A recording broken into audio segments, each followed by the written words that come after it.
इन 9 स्वरूप कुमारी कन्याओं की पूजन का कार्यक्रम अभी यहाँ पर संपन्न हुआ है। मुझे प्रसन्नता है कि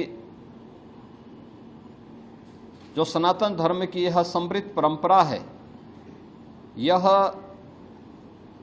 पूरे हर्षोल्लास के साथ, पूरे उमंग के साथ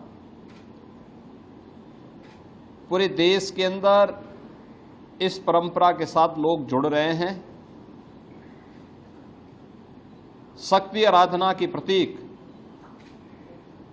आधी आबादी के प्रति सम्मान का भाव रख रहे हैं। भारतीय समाज वैसे भी प्राचीन काल से ही इस बात को मानता रहा है कि जहां नारी की पूजा होती है, उसका सम्मान होता है, वह समाज स्वयं ही समर्थ और शक्तिमान होता है। स्वाभाविक रूप से यही मान्यता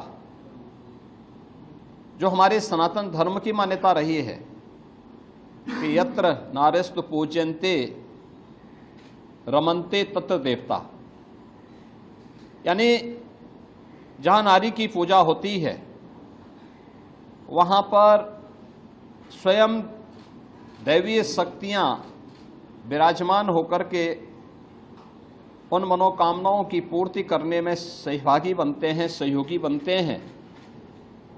और ये हम सब के लिए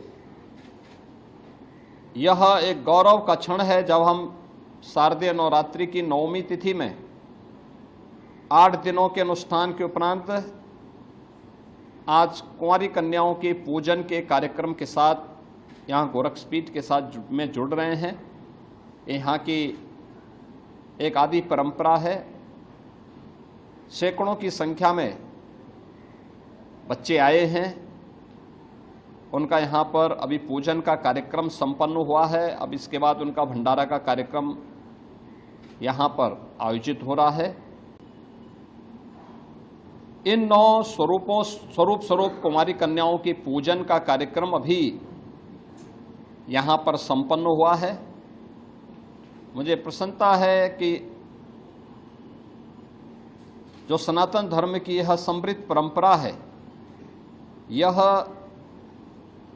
पूरे हर्षोल्लास के साथ, पूरे उमंग के साथ पूरे देश के अंदर इस परंपरा के साथ लोग जुड़ रहे हैं। शक्ति आराधना की प्रतीक आधी आबादी के प्रति सम्मान का भाव रख रहे हैं। भारतीय समाज वैसे भी प्राचीन काल से ही इस बात को मानता रहा है कि जहां नारी की पूजा होती है, उसका सम्मान होता है,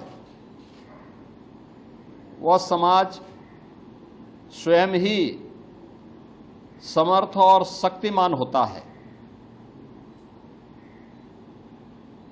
स्वाभाविक रूप से यही मान्यता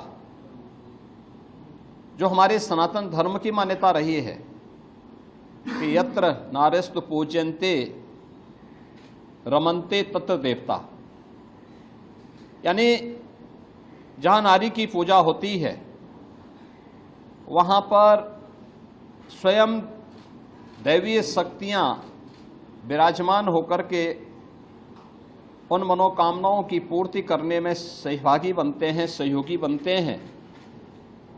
और ये हम सब के लिए यह एक गौरव का क्षण है जब हम